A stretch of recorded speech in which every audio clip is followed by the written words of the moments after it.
Hello, this is a video on how to do the gradeless reflection, just so you know, so you're able to do it, so you're able to be ready for the grading conference, and also so you don't have any surprises. So first, you come here, we're going to click on this document, make a copy, or ideally you already did it back in December, about a month ago.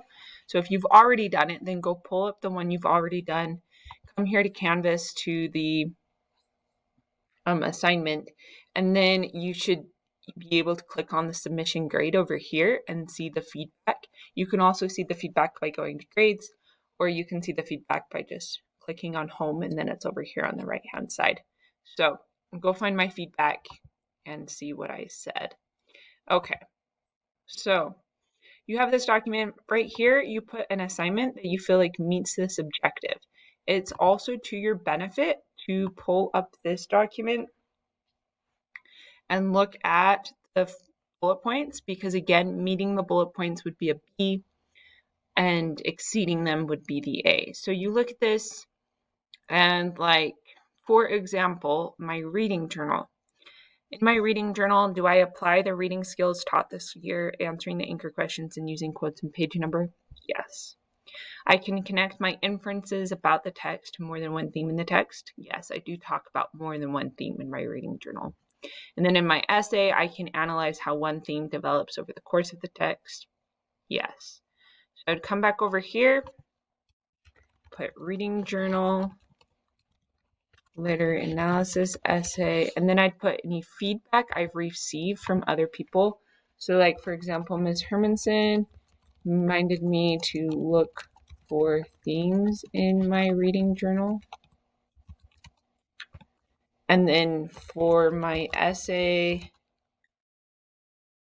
Brad told me that my theme needed to be more clear.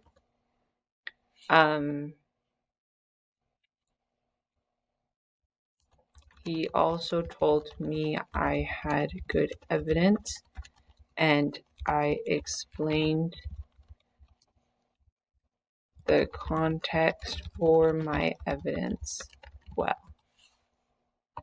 And then, does it meet the bullet points? So, yes, in my reading journal, I do identify lots of contradictions, aha moment, repetition. I also answer the anchor questions. After meeting with Miss Hermanson, I started identifying themes as well. In my essay, I analyze how one theme develops throughout my book.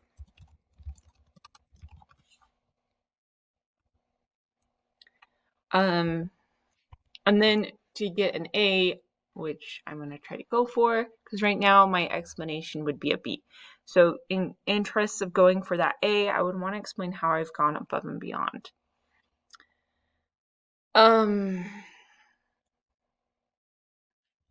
So I deserve an A minus because I've gone above and beyond by, I don't know, I don't think, because I didn't write an essay about how two themes develop.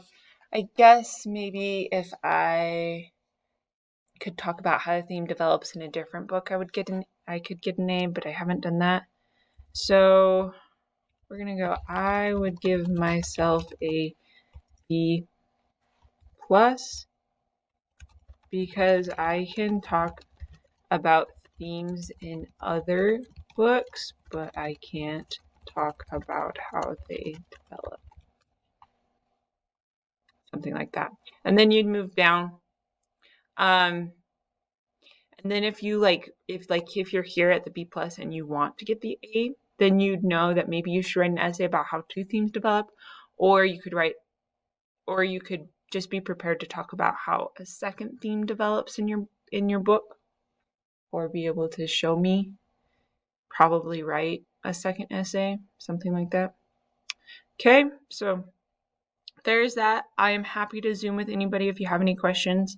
You just do the other 3 sections and then turn this in on Canvas, and then I'll give you feedback.